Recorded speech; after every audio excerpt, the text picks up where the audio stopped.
big component of the art department is the construction of all these sets. It's a lot of construction. I worked here, originally I went to America and we discussed what we were going to do, and I came back and I worked here in Sydney and made some plans, and then Hugh came on for a while and we worked together, and then we started to shoot. We've got 16 sets up at the moment in the 5 stages. They start shoot today, one set, and some of the sets we're in are in for only half a day. There's a lot of movement between areas in the second film that moves at a pretty fast pace, so they do a lot of sort of travelling between spaces. And 5 stages and 140 sets in 8 months is a bit of a nightmare. So it's going to be pretty tough for those guys for the next 8 months. This is our usual Monday afternoon comedy review, where we try and go through everything and see if we're up to date. So we should get our first rushes clearance on Monday and go and start pulling down the sets. As soon as you start building them, start pulling them down. That's great. This is the coordination area of the art department. Being such a big movie, we need to have a few people around here who take care of us and take care of day-to-day business. Art director's den. They do what art directors do most of the time. The design, the heart of the construction area, these people take care of all the plans for all the sets after the concepts are done. There's 3 art directors. We split up the sets into our various components and who was going to do what. So most of the Super Brawl is all mine, and Catherine's doing a lot of the Zion stuff, and Charlie's doing a lot of a lot of fight sequences and a lot of second unit. Computer design area. We have various things. Jonathan's doing the Sentinel. Andrew's been doing a lot of the Zion stuff that we had started in America. We're finishing off over here and turning into working drawings that our construction guys can understand and read.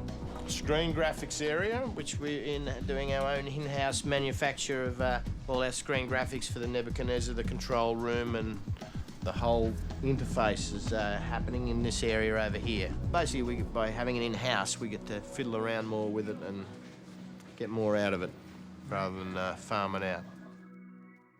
We have in this building in a minute a set design department, set decoration. We've got our coordinating department up there with PAs and apprentices and all sorts of people. And on the other half of the building, we've got about another 50 people over there who work for the prop manufacture department. They'll make up all props and dressings and weapons that the wire guys want to use, and just about everything. Is that a smooth left to right? That's enough. Very smooth look down.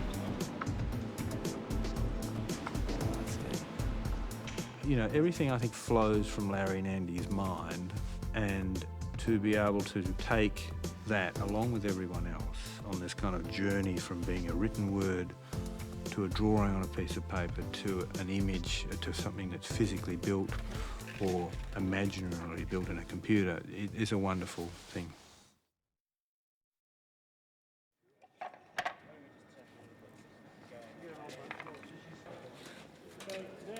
It's a typical and a beautiful shot for second unit. Second unit excel at this type of work. This is what we're made for, we're designed for. We love blowing things up.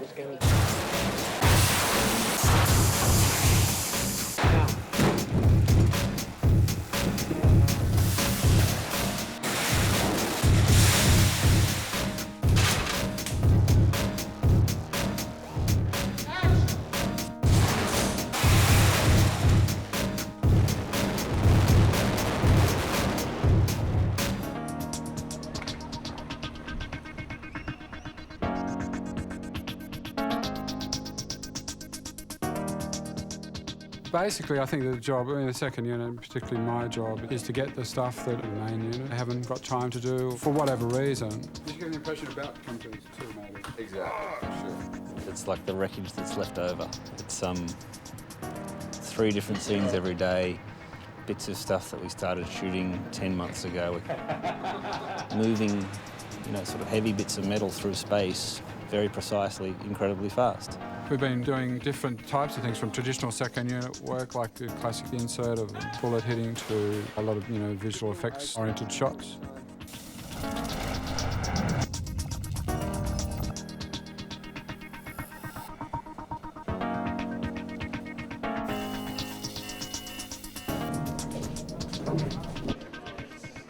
My direction comes from the brothers, so in conversation with them, I'll talk about the type of thing they want. There might be a storyboard reference or a pre-visualisation, which I can work on. So it starts off with a conversation, then I might go and set up a scene and show them, is this the type of thing you think? They might say, yeah, but maybe change the angle. We should do one version where he just glares at him and slams it, in case it's the dialogue is intercut in that other scene. So it's a dialogue that goes on, but the end result is to get what they want for their films. See, this is what second unit do. This is a lovely Saturday, really hot, sunny day in Sydney, and the brothers said you have to get out in the city and shoot cars and shoot backplates, and you'll see it appear in a scene. Right, okay, fine. Seraph driving the car on the way to the Oracle. I have to see her. Second unit on the Burly Man operate at their best when they're left to their own mad devices. 3, 2, 1, We did some of the Super Burly Brawl where we put a camera up on the roof and it was isolated and spinning down. We liked that one. I suppose we did do a majority of Trinity Falls, with the exception of like one shot or something like that. Thank you very much. The very high-speed track we built, which basically comes past Trinity and pans and sort of like goes away from her to represent her kind of falling down the building. That was like 5 months of working out how to make a camera go that fast, safely, and pass Carrie-Anne Moss by about 1.5 foot past her shoulder. You're a little late. Got a touch earlier, yeah?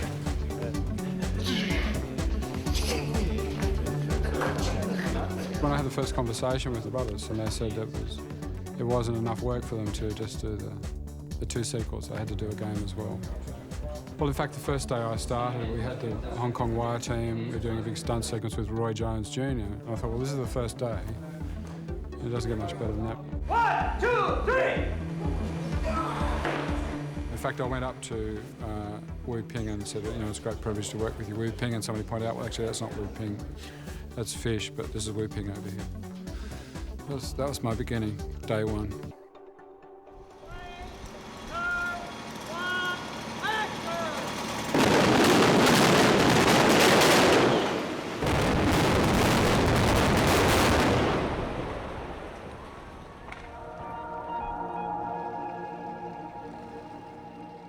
Which, in particular, was your favourite shot? The one up on the tower there, that it actually turned out to, I think, to be the best angle to like shows off the entire set, shows off the entire explosion. It's the only angle that really gets the whole event in the one shot.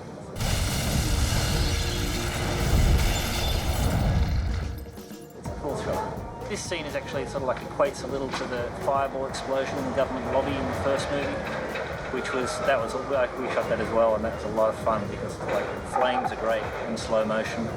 You get to get down there in deep exposure and you get the really great colour out of the flames and fireballs kind of like rolling across the ground and stuff like that.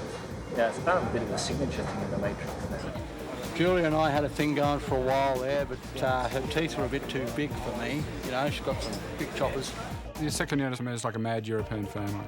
There's a lot of crazy things happening. But generally the mood is pretty good. We try and keep it up because by the nature of the type of work you're doing on second unit, which is, at times it can be a laborious task, so we try and maintain a lighter air to the sense of humour about it. So. Who are we?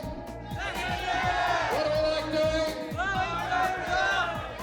What do we like doing? Blowing things up! Yeah, blowing things up for those of you who can't understand.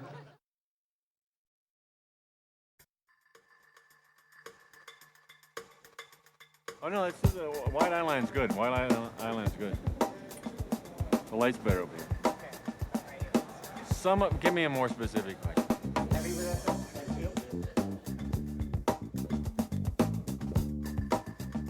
It's just a huge thing. It's like the scale of it, the density of the filming is enormous. The other day somebody said, what do you think about scene 727? That's scene 727. It's like, how can you hold 727 scenes, and there's 760 or something in these two movies. Action!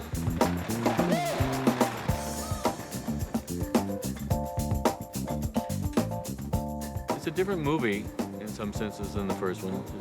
It's a larger canvas. As a painter, you take up a large painting and a small painting, and it's an entirely different feeling that you're going to come up with. The tools you'd use to make one are not necessarily the tools you need for another one.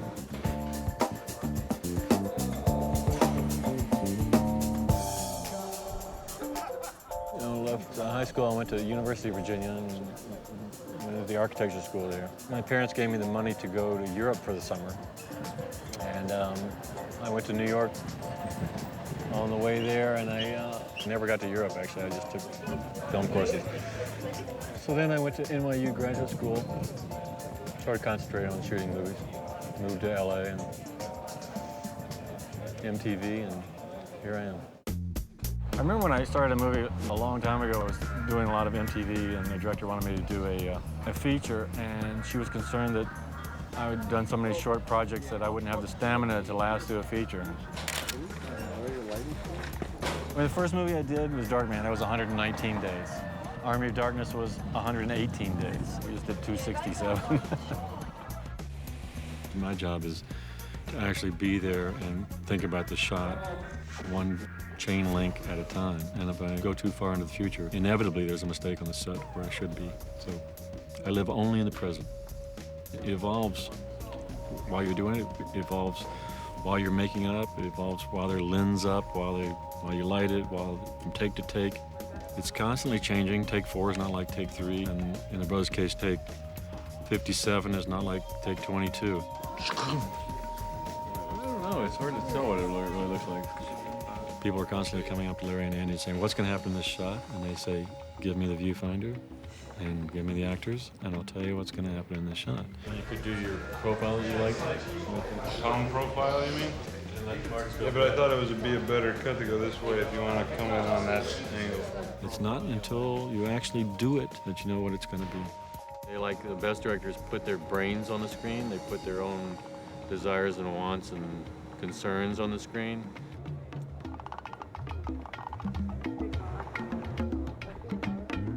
They care more about composition than I care about composition. And that's why they line up every shot with the finder first. They're extremely specific about it. You know, when you short side, you know, when you're framing somebody, they're talking this way and you do this, or you force somebody against, you force people apart, you can just say alienation. You always try to find a way to do whatever they want to do. Sometimes you have to tell them no. Sometimes it's just impossible. I'm sure they even thought about actually building Zion. I'm sure it'll be slightly smaller than Sydney. And let's build it in the middle of the earth. Why not?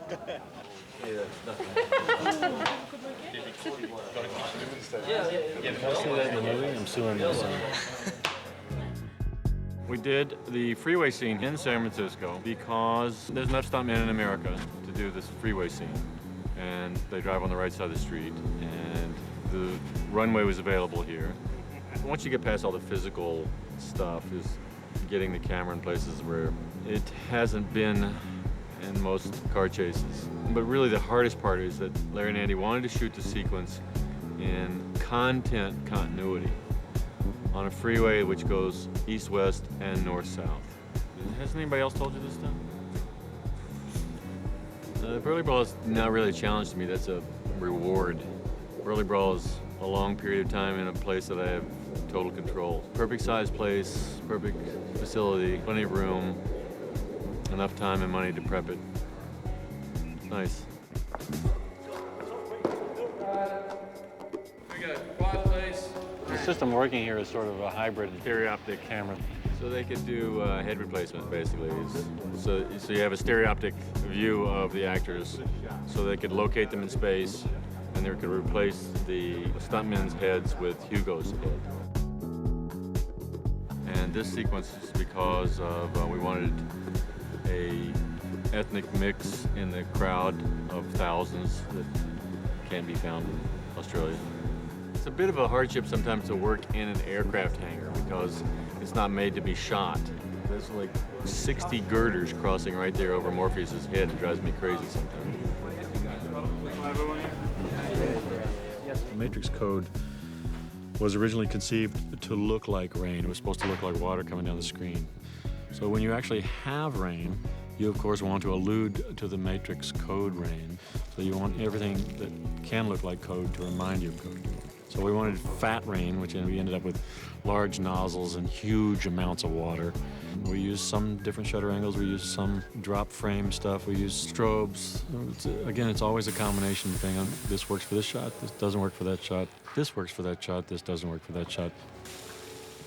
In good effects movies, that's usually what it is. You arrive at any effect, any end product through a number of different means so that as you see it in different points in the movie, you can never quite put it together how it's done. It also, it lends it a life. It looks more organic that way rather than predictable. The lightning is entirely timed to the performance. The first time we ever did lightning was when Morpheus turns around and greets Neo, and the lightning strikes are absolutely specifically timed. In the end, we just cut to the chase and gave them the lightning boxes and let them do the lightning. And being excellent at video games, they were perfect. Set. Set and act. Count sheep at home. Why? I get paid to count sheep here. Are they giving me some dialogue coaching? You say sheep. Sheep. Sheep. Sheep. Sheep. Sheep. Hey, I haven't signed a release for this sort of treatment. You know, I've spent 4 or 5 years on these 3 movies. I've never had any other job for 5 years. It's got a long day. I don't know. I don't think I can sum it up, really. It's going to be years before I can sum it up. I may name other movies that I think of that are as important. Hopefully I will, but it will probably be the major work of my life.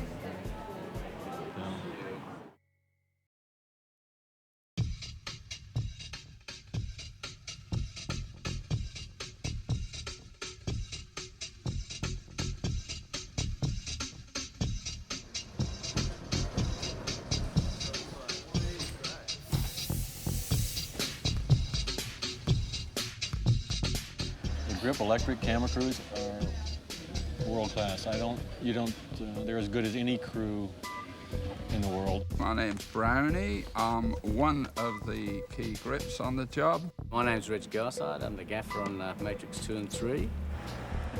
The electrics in Australia, we look after everything that's got to do with lights, including all the C-stands, the cutters, the gels, the diffusions, the blacks and all that sort of stuff.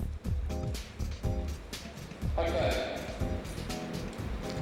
Let's put the water on. In Australia, the grips are obviously in charge of all the camera movement.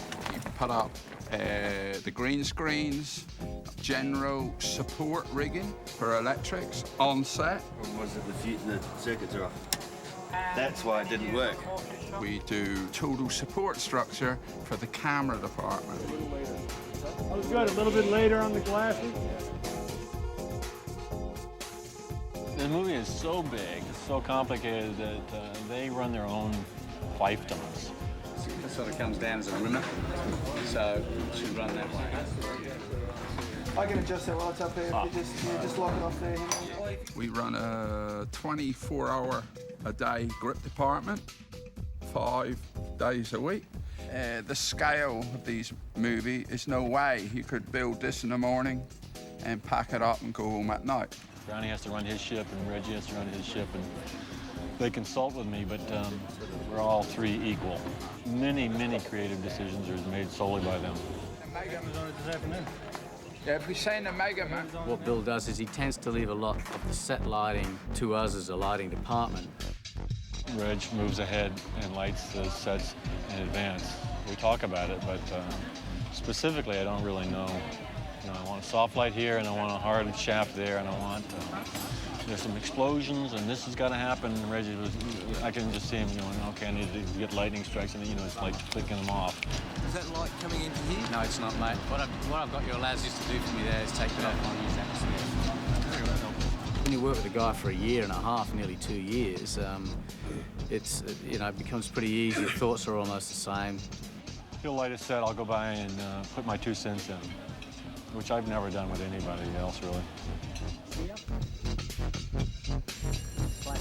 We use a lot of soft lights, a lot of bounce lights. There's not very many hard lights. A lot of our sets we've used up to 1,000, 2,000 cans in the roof just to get us up to the light levels we need. Light up, please, Scotty. We had a lot of light up there. We had a lot of light.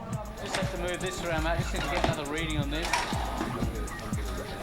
We've wanted to light for speed because, you know, we've only got a certain amount of time. So we can shoot virtually any way at any single time. The brothers like to be able to shoot all over the place.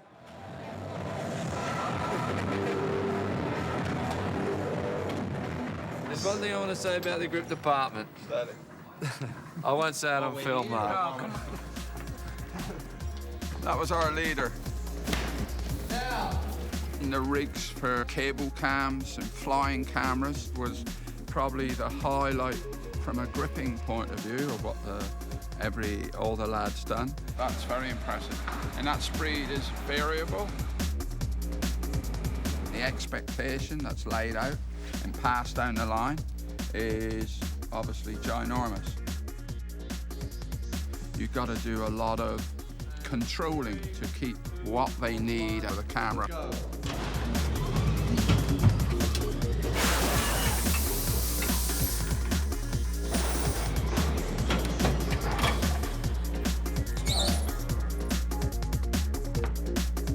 love that Back to the Future ride. Matrix introduced us to visual effects with green screen and blue screens. Yeah, brought into being just a green screen unit or a blue screen unit. And basically their job is to go around and obviously blue and green screen all the stages that we need.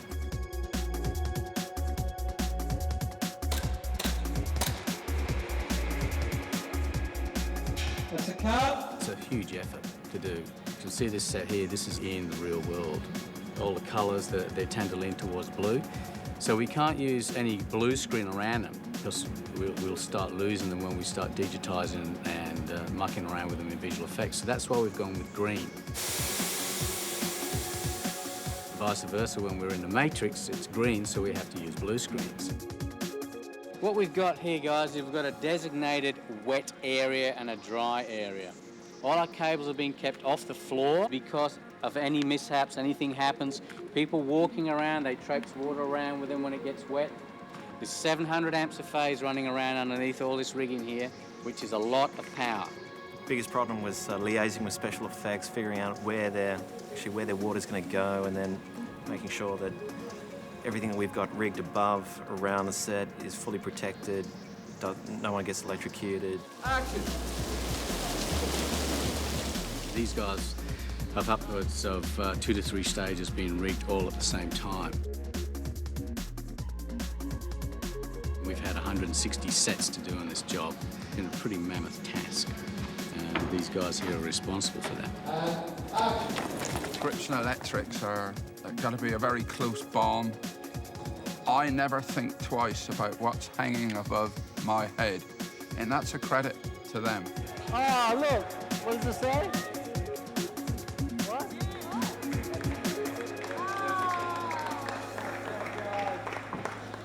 Over this last 12 months, we've probably crammed about 5 years' worth of film experience just into this 1 year.